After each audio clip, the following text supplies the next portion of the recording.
Y bueno, ya estamos aquí de regreso en LSD Noticias, Adicción por Informar, con la presencia del doctor Ignacio Bermúdez. ¿Cómo estás, doctor? Buenos días. Norma, muchas gracias. Pues bien, doctor Tello. Mucho gusto. Qué bueno que estoy aquí con ustedes para poder platicar con su auditorio. Sí, la verdad es que el doctor Bermúdez es el director del Hospital Nuevo, del Hospital General Nuevo de Cancún, que la verdad, el otro día estuve por ahí, déjame decirte que me quedé asombrada. Me quedé asombrada del servicio, de la coordinación que tienen, pero además la atención a los pacientes. ¿Y tú fuiste...? No, yo no me fui de... yo no fui, porque yo le iba a decir, y tú has de haber ido a una visita oficial. No, fíjate, porque igual yo tuve oportunidad de una visita así, a ver a un familiar, y la verdad que también quedé gratamente sorprendido. Sobre todo la atención al paciente. Yo creo que esa es una parte fundamental en donde, pues imagínate, llega el paciente enfermo o llega el paciente herido y la primera cara, muchas veces, sí hay que decirlo, en algunas instituciones, bueno, pues no es muy agradable. En este caso no, es todo lo contrario. Pues bueno, realmente no es fácil el poder satisfacer a todos los pacientes. Porque más está lleno. Porque la cantidad de solicitudes de atención pues realmente es muy extensa. O sea, básicamente nosotros pues cubrimos el 50% de la población, pues de cualquier ámbito, llamémosle de Benito Juárez, de Isla Mujeres, sí, ya es un Las hospital que son los municipios regional, hospital, donde directamente tenemos vinculación, hasta Puerto Morelos inclusive, ¿no? Ya Playa del Carmen, el Hospital General se encarga de Cozumel, se encarga de Tulum, y pues bueno, de ahí ya la responsabilidad que tienen cada uno de los hospitales. Pero igual, por ser el hospital más grande, pues tenemos también el mayor número de especialistas, y sobre todo la cartera de especialistas, que más o menos son como 40 diferentes ramos que se manejan, desde el área pediátrica y sus diferentes subespecialistas, el área de medicina interna, igualmente cardiología, neumología, el área de cirugía y ginecobstetricia. Entonces, cada una de estas áreas tiene subespecialidades que, bueno, sirve como interconsultantes para pacientes del resto del estado. Inclusive cuando nos llaman y nos piden, oye, necesitamos una consulta con el neurocirujano, pues necesitamos una consulta con el cirujano plástico, pues ya entonces les damos esa atención, ¿sí? Inclusive dentro del mismo sector salud, con el IMSS, con el ISSSTE, tenemos una cercanía muy importante. Cuando alguna de ellos, el IMSS, por ejemplo, si no tiene una noche algún cirujano que requiera para sus derechohabientes, pues nosotros los apoyamos, no distinguimos. Y viceversa. Y viceversa, cuando nosotros tenemos alguna necesidad de algún insumo que ellos lleguen a tener, pues igualmente los directores de cada una de las unidades, de la 17 sobre todo, de la COBA, pues nos auxilian, ¿no? Ahora que se está manejando pues también el esquema, el Centro Regulador de Urgencias Médicas en el C4, en donde pues bueno, ya hay médico en cada uno de los turnos en ese lugar, y se encargan de distribuir las ambulancias en función de la localización de los pacientes que requieren una situación de emergencia porque compromete la vida. Y el acuerdo que hemos establecido con el gobierno del estado a través de la Secretaría de Salud, con el municipio, es que se atienda en el hospital próximo, inmediato, independientemente si es un hospital privado, si es un hospital público, si es derechohabiente o no. Hay la consigna de que el paciente sea trasladado. Incluso los privados. Incluso los privados, porque por ley se tiene que garantizar el salvaguardar la vida de la población. Toda empresa privada tiene una responsabilidad social, claro. Y la constitución de cada una de estas instancias tiene obligación de prestar servicios a la sociedad. Es parte de su razón de ser, independientemente del ámbito lucrativo. Entonces, esa es una forma como mantenemos esa vinculación, porque en el momento en que le salvan la vida al paciente, después se comunican con nosotros y ya representa no derechohabiencia a otra institución, pues ya nos lo envían, se estabiliza para poder mantener ese paciente pues ya hasta que se pueda egresar en el área de hospitalización. Y más, pues bueno, el Hospital General de Cancún está un poco lejos, ¿no? Está lejos. Platicaba hace algunos momentos que prácticamente hacemos una hora de polo a polo, ¿no? Desde donde estamos, en la región 248, ahorita aquí, en este edificio, prácticamente en la avenida Tulum, de 40 a 60 minutos hacemos de traslado. Entonces, Pues bueno, hay situaciones de necesidad de una ambulancia en muchos lugares, pero sobre todo se da por la densidad que se tiene en el centro, aquí cercano de la ciudad, y entonces pues los hospitales del IMSS, por ejemplo, son quienes reciben con mayor frecuencia los pacientes. Le voy a interrumpir un momentito, doctor, le vamos a cambiar el micrófono porque se escucha muy bajo, por favor. Fíjate que ahorita que mencionabas eso del traslado, pero bueno, aún con el traslado finalmente, y reitero al tema de la atención, teníamos el Hospital General aquí en el centro, pero ya era insuficiente, o sea, después de muchos años, porque fueron muchos años, se concreta finalmente este hospital. Como dices, atiende al 50% de la población de Cancún. Estamos hablando de que más de 400,000 personas. Sí, más o menos, esa es la proporción. Inclusive, pues bueno, en el hospital anterior teníamos 90 camas más o menos, había 150 pacientes. Ahorita prácticamente hay entre 200, 250 pacientes dentro del hospital. Y pues bueno, la capacidad afortunadamente pues llega a ser de 360 más o menos camas que tenemos en el hospital. O sea, no está rebasando. Es decir, el triple de lo que teníamos en el hospital anterior. Sí, no está. Sí, porque el anterior claramente estaba rebasado. Pero en este hay 250 camas ocupadas actualmente y hay algunas libres. Más o menos como 100 camas. O sea, es lo que quiere ver en una sociedad ya de esta magnitud, que está ahí el espacio. No, si me pasa algo no me reciben. Así pasaba en el otro hospital. No había capacidad de recibir a la gente.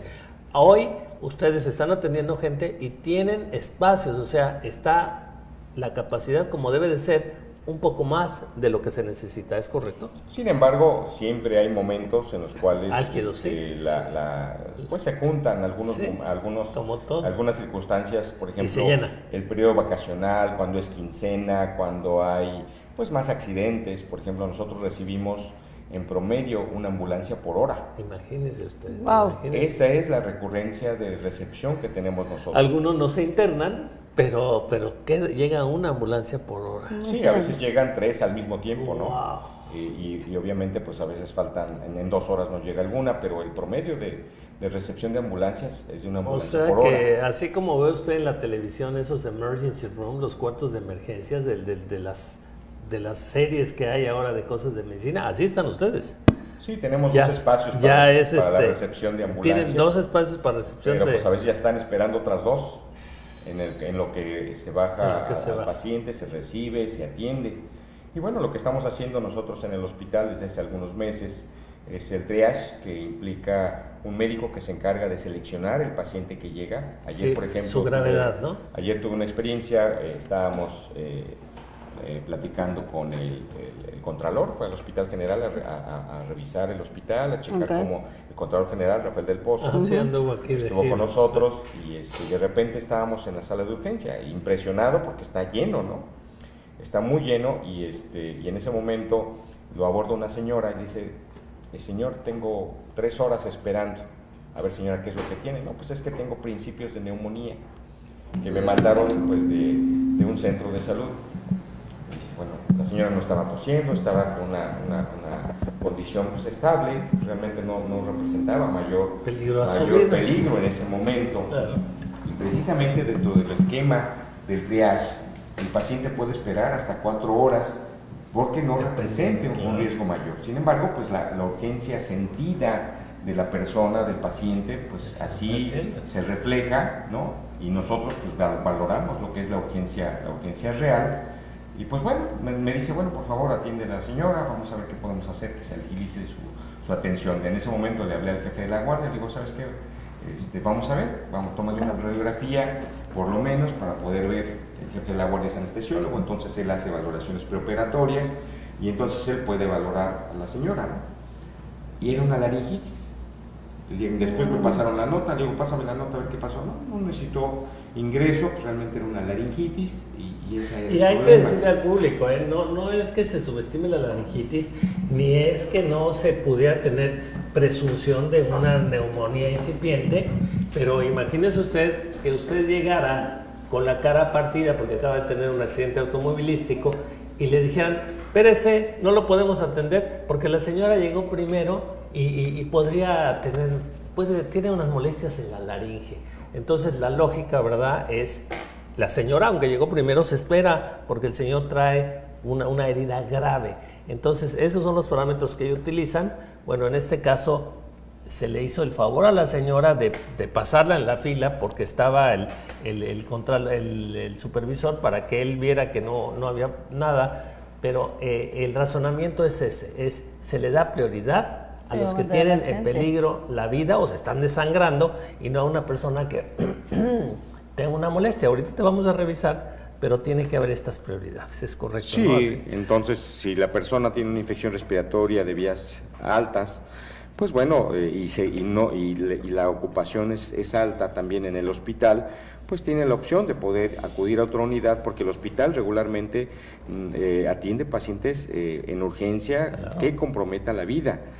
Nosotros no tenemos consulta de medicina general, por ejemplo, entonces no damos atención de tipo centro de salud o de primer nivel. Nosotros tenemos a partir de las especialidades y bueno, igualmente los médicos que refieren a través de una nota sus pacientes, pues de esa manera se identifica el riesgo, pero sí es importante el hábitus externos, o sea, no por el hecho de que la persona no pase al consultorio quiera decir que no la están observando. El médico identifica su hábito exterior y a partir de eso pues ya da la prioridad al paciente que lo requiera. Lo que no ven los pacientes que están en la sala de espera de urgencia es que del otro lado de la puerta están llegando las ambulancias. Entonces, si estamos recibiendo una ambulancia por hora, pues el médico prácticamente está alternando una ambulancia con la atención de un paciente que llega caminando por sus propios medios o llega en taxi o llega con algún familiar, no en ambulancia, porque se da también muchos casos de este tipo, pero pues bueno, ese hábito exterior hace que se le dé precisamente esa prioridad y entonces al paciente se le introduce al frente del consultorio médico para tenerlo cerca, se le empiezan a tomar los signos en lo que a lo mejor están valorando otro paciente. Me comentaba una doctora precisamente del triage un día sábado, ¿no?, que atendió 100 pacientes en 12 horas. Ese doctor. Usted.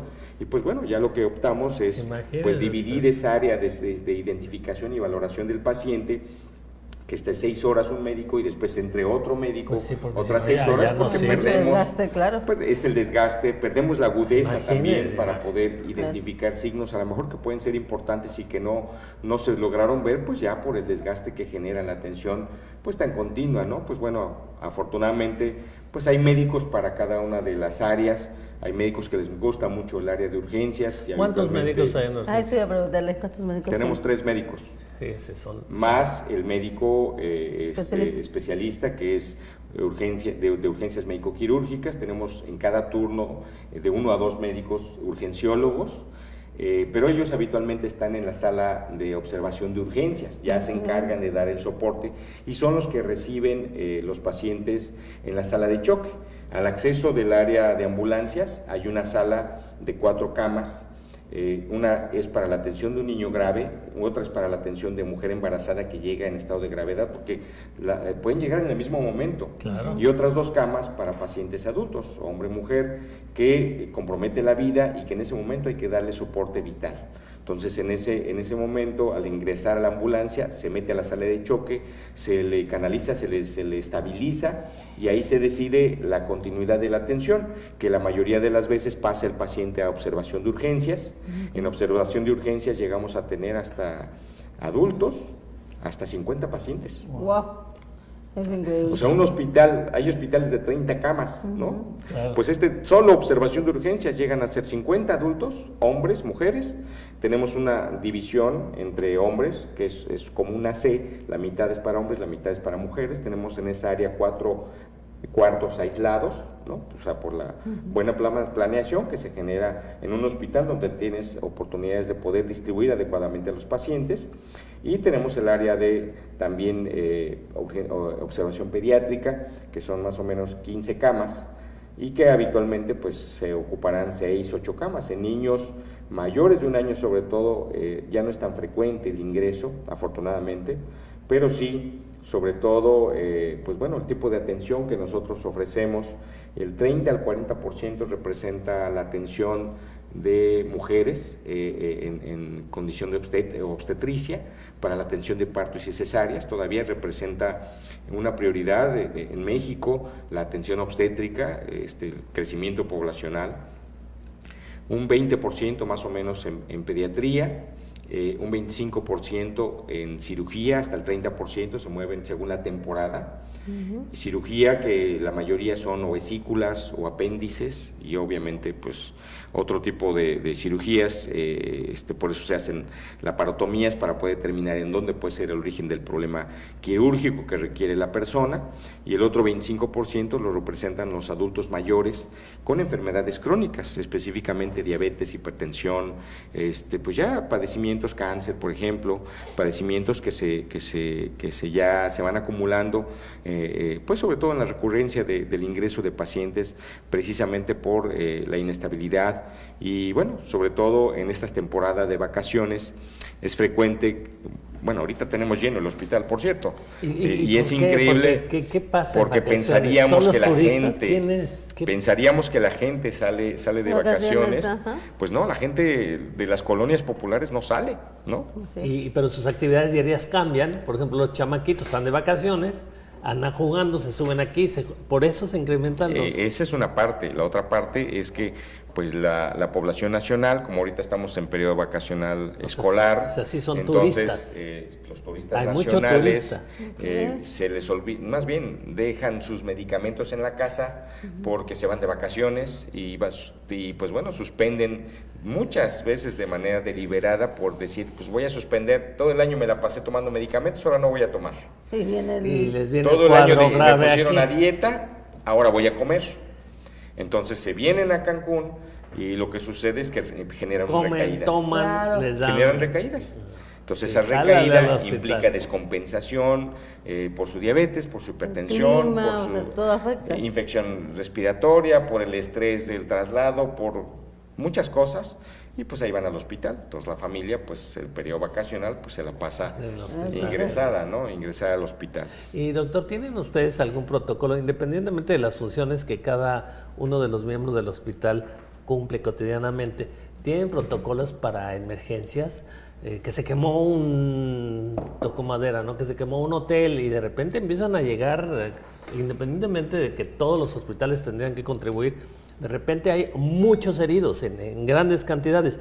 ¿Tienen protocolos que cambian la funcionalidad del hospital? Sí, nosotros hacemos simulacros periódicamente, más o menos en generales hacemos 2 al año en promedio, pero semanalmente nos reunimos con todos los jefes de servicio, con los camilleros, con trabajador social, o sea, con todos el equipo del hospital, que pues liderea sobre todo en el turno matutino todas las actividades de los 6 turnos que tenemos en el hospital. Tenemos 1,200 trabajadores. Entonces eso entre implica... enfermeras, intendencia y todo. Así es. Entonces eso implica bajar las decisiones, los acuerdos que establecemos en la Junta de Gobierno. Rápido. Y, por ejemplo, hacemos simulacros para la atención de códigos rojos. Tenemos una sirena en el hospital, que en el momento en el cual hay una situación crítica que llegó en ese momento, por ejemplo, una mujer embarazada que está sangrando en trabajo de parto y que de alguna manera representa pues riesgos de su vida, en ese momento se aprieta un botón, quien lo identifica. Incluso para una persona. Y todos, entonces ya tenemos una función. Okay. En el simulacro originalmente leemos tarjetas, las funciones que le corresponde a cada uno, caminamos al lugar, identificamos cuál es físicamente la posición que le corresponde al médico líder dentro de la sala de choque, por ejemplo, a la enfermera, al médico, por ejemplo, en la sala de choque. Lo más próximo es la sala de observación de urgencias, y el especialista más capacitado que tenemos es precisamente el urgenciólogo, el especialista en urgencias médico-quirúrgicas. Entonces él es el líder en todos los turnos. En cada turno hacemos simulacros. El jefe de la guardia es el líder máximo de todas las actividades, pero hay un líder operativo, que en este caso es el médico que va a abordar directamente al paciente y que da las indicaciones. Él se pone en la cabeza del paciente y a partir de eso empieza pues a darle el soporte con el apoyo de la enfermera. Entonces empezamos a medir tiempos, tenemos los carros rojos que tienen estandarizado todos los medicamentos que debe de haber para poder garantizar la atención de una urgencia, ya está protocolizado. Ya está aquí, nada de que tal medicamento, ¿dónde está? Todo Aquí ya está. Diariamente se entregan los carros rojos al paso de guardia y después de todas las herramientas o los materiales se entrega de un turno a otro, sobre todo el personal de enfermería que pues es personal muy noble y es el que realmente está al lado del paciente. El médico llega, se va, pero la enfermera siempre permanece ahí. Ellos son los que deciden realmente el destino del hospital. Y entonces medimos tiempos, por ejemplo, todo el equipo que va a atender una emergencia como código de la sirena que se aplicó, tiene 3 minutos para poder llegar. Todo el equipo, pero el primer componente, el primer elemento, pues es el que tiene que generar la inmediatez, porque ahí es de una vez darle el soporte vital al paciente, porque cada segundo, cada minuto, pues representa pues el pérdida de neuronas o pérdida de sangre que de alguna manera puede poner en riesgo la vida. Y una emergencia, una situación de este tipo, un código rojo, puede darse en cualquier parte del hospital. Entonces, por ejemplo, dentro de quirófano, quien tiene la capacitación es el anestesiólogo. Entonces, él es el líder que atiende los pacientes dentro del área quirúrgica. En piso, pues si estamos en ginecobstetricia, pues es el médico tratante del turno que corresponda. Entonces, ya tenemos definido hasta por nombre quién es en cada turno ese responsable. Y pues bueno, afortunadamente, a través de los medios de comunicación tenemos un chat interno hospitalario en donde inmediatamente se sube a la red, establecemos la vinculación, la comunicación, pero ellos internamente ya se comunicaron con banco de sangre, que afortunadamente lo tenemos dentro del hospital, sí. Ya se comunicaron con laboratorio para que se tomen las muestras iniciales para poder saber elementos básicos para poder continuar la atención del paciente. El área de rayos X, el camillero ya está llevando el paciente a rayos X o ya está yendo el equipo portátil de rayos X para tomar una radiografía y ver hasta dónde es el daño que le está generando al paciente, o si hay que trasladarlo por una tomografía porque sufrió una lesión neurológica y hay que ver hasta dónde está pues la fractura o la afectación de la hemorragia en caso de que llegase a presentar. Y pues bueno, esto implica el que tengamos que organizarnos de acuerdo a las necesidades de la población. Hace algunos meses le comentábamos con la secretaria, la doctora Alejandra Aguirre, con el señor gobernador, pues que necesitábamos reforzar las áreas quirúrgicas precisamente por el incremento de las necesidades de la atención de las urgencias. ¿Cuántos quirófanos tiene?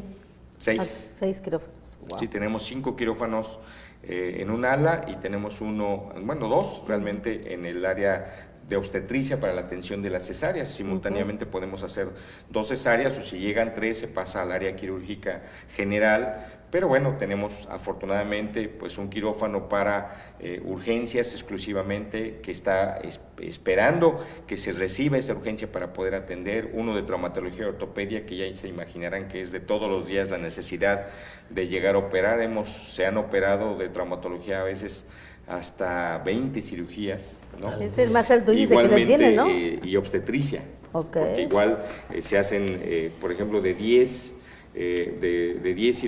necesidades de atención obstétrica, más o menos 2 o 3 representan cesáreas, ¿no? Y el resto representan la atención de partos, que más o menos es la norma que exige la OMS o la Federación en relación al 25% del total de atenciones obstétricas.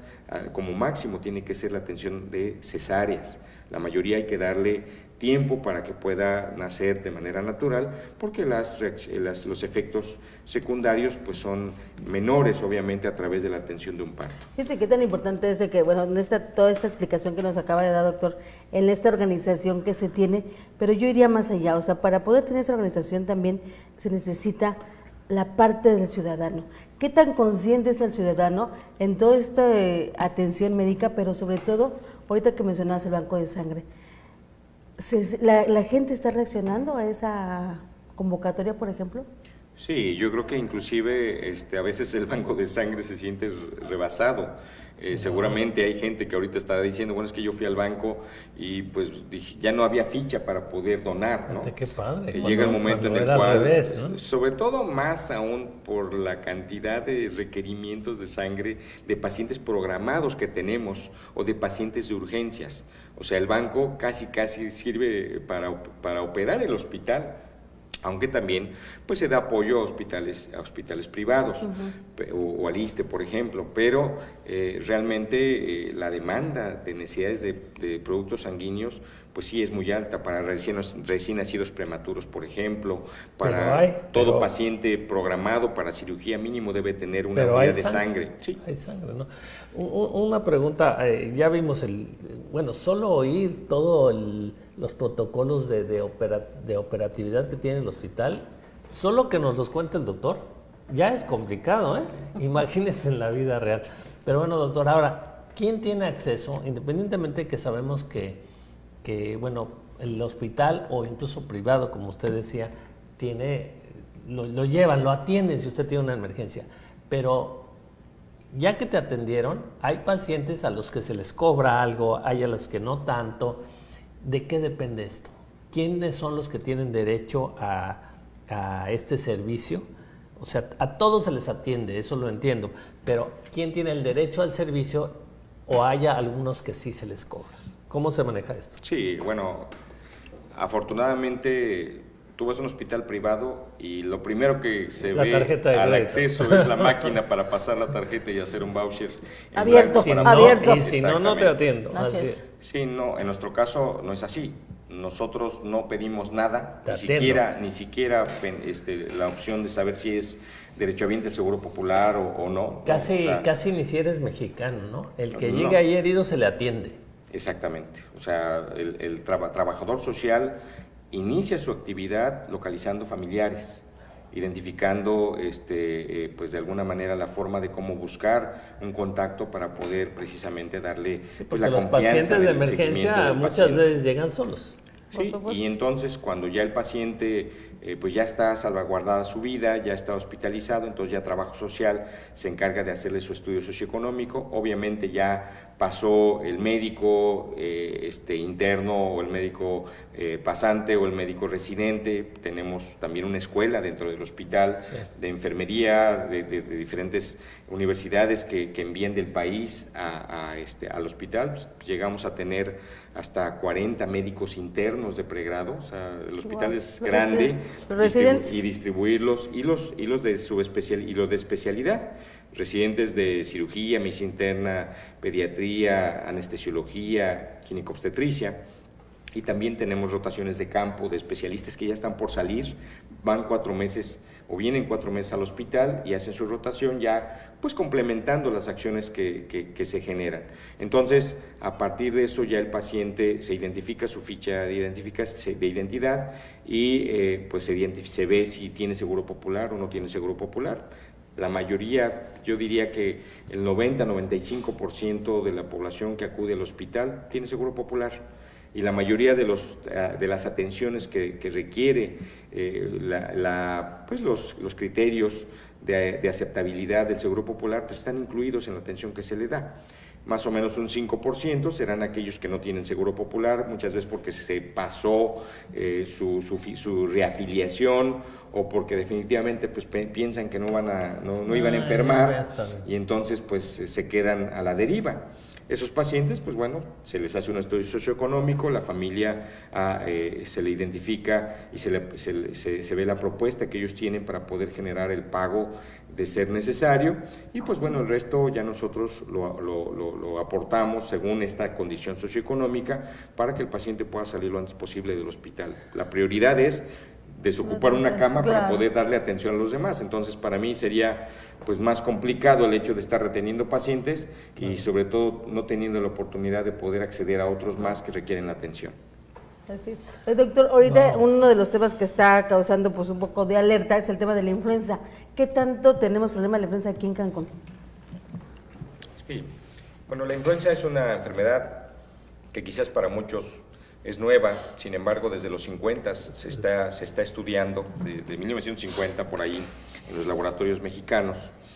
Y este padecimiento en el 2009, por ejemplo, hubo una cumbre mundial, no sé si recuerden, aquí en Cancún, de influenza, porque hubo un brote mundial muy importante. Este virus se transmite o pasa de las aves, ¿no?, en la influencia aviar, hacia el humano, genera una mutación y el humano empieza ya a tener esta enfermedad.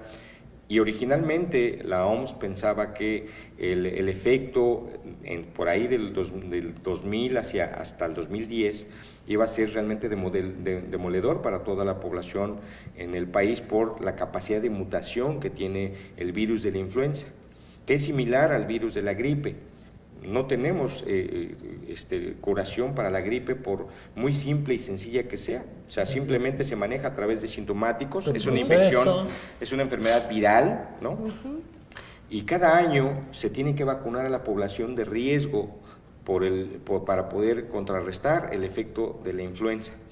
En el mes de octubre es cuando empezamos la vacunación en menores, en adultos mayores de 60 años y en población que tiene enfermedades coadyuvantes, por ejemplo, diabetes, hipertensión o enfermedades metabólicas. Esa es la población que en el mes de octubre a diciembre aproximadamente el sistema de salud vacuna a la población, llámese IMSS, ISSSTE, Secretaría de Salud, para poder precisamente recibir los efectos o los riesgos que se dan en el país. El efecto de la influenza en el centro y en el norte del país inicia a partir de la temporada invernal, es decir, se vacuna en octubre, pero ya en noviembre, diciembre empiezan a aparecer casos, precisamente porque los virus se desarrollan fácilmente o se incuban en bajas temperaturas, que es diferente a las bacterias se incuban en altas temperaturas. Pero revisando unos manuales hace unos días, ya está consignado que para la península de Yucatán el efecto hacia el alza se da precisamente en el mes de junio, julio, agosto, septiembre, cuando inicia la temporada de huracanes. Porque precisamente los cambios bruscos de temperatura hacen que, como hemos tenido las semanas anteriores, realmente abril, mayo, yo no recuerdo que hayamos tenido sol como lo estamos teniendo ya de manera consistente estos días. O sea, realmente los cambios han sido hacia la baja, ¿no? Nublados, lluvias. Estas son las condicionantes que requiere el virus para poder desarrollarse. Y esto fue lo que generó pues el inicio de esta condición en el estado de Yucatán. Y que, pues bueno, Campeche y Quintana Roo pues no se quedaron libres, ¿no? La secretaria informaba hace unos días que había 23, 28 casos en el estado. Realmente nosotros no hemos tenido, afortunadamente, efectos de ingreso de pacientes. Sin embargo, pues hay que utilizar la definición operacional de caso. En México hay un sistema de vigilancia epidemiológica, creo que de los mejores del mundo, así como los sistemas de vacunación es igual de los mejores del mundo. Por eso no hay sarampión en México y lo hay en Estados Unidos, lo hay en Europa, inclusive en este momento en Brasil, porque abandonan estos esquemas preventivos, pues considerando que pues si no vacuno, pues a lo mejor no pasa nada, ¿no? Sin embargo, México siempre ha adoptado esa cultura desde los 70s, 80s de vacunar a la población, y obviamente esto implica un ingreso, un costo realmente muy alto. Por eso es que no se puede vacunar de influenza a toda la población, claro. Y por eso, de acuerdo al perfil de riesgo, es como se aplica, incluyendo el personal de salud de los hospitales. Entonces, la definición de un caso sospechoso de influenza para nosotros es una persona que tiene fiebre por arriba de 38 grados. Es decir, tiene que sentirse muy caliente para poder decir, realmente me estoy sintiendo mal, dolor de huesos, dolor de músculos intenso, ataque del estado general, dolor de cabeza, irritación de los ojos. Son los elementos básicos para poder considerar que es un caso sospechoso. Que tiene tos, regularmente es tos seca, no genera moco como otro tipo de virus, ¿no? Y entonces, si reúne estos criterios, pues se considera un caso sospechoso, se dan las medidas generales y se da medicamento antiviral, que hay varias opciones que se tienen. algunas más caras que otras, pero hay en el mercado quintanarroense, en México, suficiente antiviral para poder otorgar tratamiento. Tenemos inclusive en el hospital. Hemos mandado nosotros, pues más o menos en un mes a la fecha, entre 10 y 12 muestras de casos sospechosos. Y pues bueno, afortunadamente no hemos tenido ningún caso confirmado, pero el sistema de vigilancia aumenta. ¿Qué es lo positivo? Que ya no hay lluvia. Entonces, el hecho de que tengamos el efecto de la canícula, que es otro tema que también es importante abordar en este momento, por ahora sí el efecto negativo de las altas temperaturas, para la influenza, las altas temperaturas es un factor protector. Otro factor protector es que no haya escuelas funcionales en este momento, porque entonces esto significan mecanismos de contagio muy intensos. Entonces yo creo que el hecho de que la población ya está consciente y sabe y seguramente tiene temor de infectarse por el virus de la influenza, pues tiene que saber que no hay que saludar de mano, que no hay que toser enfrente de los demás, que hay que acudir al médico. La primera causa de enfermedad en el mundo, incluyendo Benito Juárez, pues es la gripe, son las infecciones respiratorias, y la influenza es una de ellas. Por eso es que lo ideal es que la persona, si realmente quiere participar, como lo hemos comentado, como se habló ayer del tejido social y de la participación de todos, pues aquí también la población tiene que cumplir con su parte, y ante un cuadro de infección respiratoria o cualquier tipo de enfermedad, tiene que acudir inmediatamente al médico para que se defina cuál es el curso a seguir de acuerdo a la patología, se le asigne un tratamiento, cumpla con el tratamiento, porque es muy frecuente, y eso no debe de hacerse, de recetar a los familiares o darle el medicamento, es que a mí me ayudó y fíjate que, bueno, yo ya no lo tomo porque ya me sentí mejor. Sí, pero tiene 2 o 3 días que inició el tratamiento, ya se siente mejor, seguramente esa persona va a generar resistencia y se va a volver a infectar, posiblemente en una semana o en un mes, y eso no debe de ser, sobre todo por el riesgo de transmisión y de contagio a toda la familia. Porque imagínense un cuadro de influenza, estoy hablando de 15 muestras, a lo mejor que mandamos a Chetumal para poder analizar, pero si pensamos que una familia son 6 integrantes y todos se infectan por influenza, ya con una familia tenemos para los casos que hemos nosotros registrado en un mes a la fecha. Eso quiere decir que la capacidad de transmisión es muy alta, por lo cual, pues si la gente quiere participar y hacerse responsable, tiene que guardar cama, tiene que guardar reposo, tiene que ponerse cubrebocas, tiene que tomar su tratamiento, tiene que hidratarse, porque el efecto negativo de la influenza es la neumonía. La neumonía más las enfermedades concomitantes, como decía, que son diabetes, hipertensión, enfermedades metabólicas, eso es lo que complica a la persona se hace insuficiente respiratorio, necesita soporte ventilatorio, se descompensa su diabetes, se dificulta la compensación y la persona entonces puede perder la vida. Entonces, algo tan simple que representó la atención de la influenza en su cuadro inicial, en donde empezamos a tener fiebre, dolor de cabeza, dolor de garganta, tos, y no acudimos al médico, y nos da la oportunidad el cuerpo de poder pues rectificar y curarnos, no. Hacemos todo lo contrario, y entonces cuando llega al hospital, que la complicación o las complicaciones se pueden dar en horas. Se pueden dar en horas, en una persona sobre todo que tiene descompensación, y si sumamos que la mayoría de los pacientes, bueno, ¿qué les digo? 70% de la población mexicana tenemos sobrepeso, 70%, el 40% más o menos, 35% tiene obesidad. Por eso, y más la carga genética de los mexicanos para la diabetes, por ejemplo, pues eso nos complica la vida.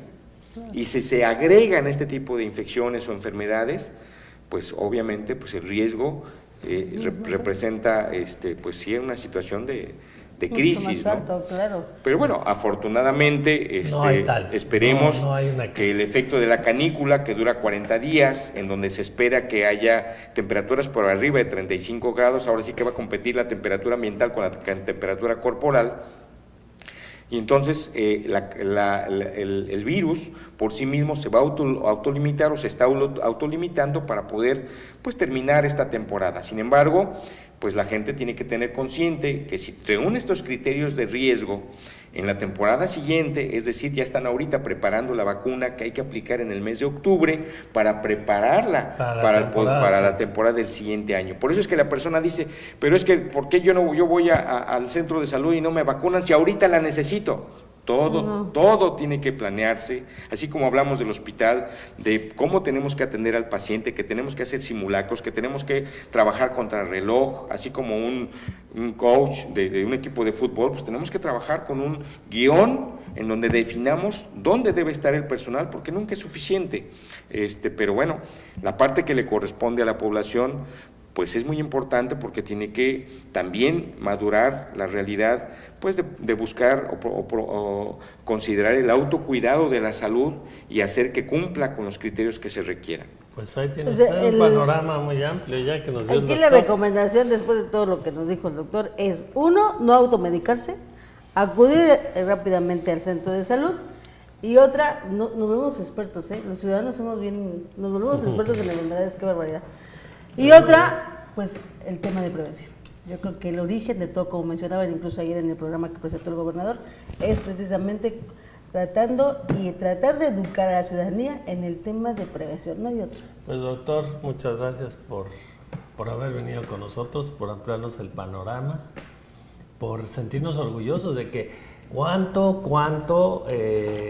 nosotros hablamos precisamente de ese hospital general antiguo, que la verdad es que hoy lo recuerdo con cariño porque dio la batalla, era completamente insuficiente, estaba rebasado, pero la verdad es que los que estaban ahí estuvieron como en guerra dando la batalla, son verdaderos héroes anónimos, bueno, algunos no anónimos, pero muchos anónimos, y bueno, ahora nos sentimos orgullosos de tener una institución de otras dimensiones. Nos vamos a ir, El teléfono del hospital es el 9982-340000. Hay una persona, los 6 turnos, de manera permanente, es decir, si hablan en este momento, hay alguien quien contesta el teléfono.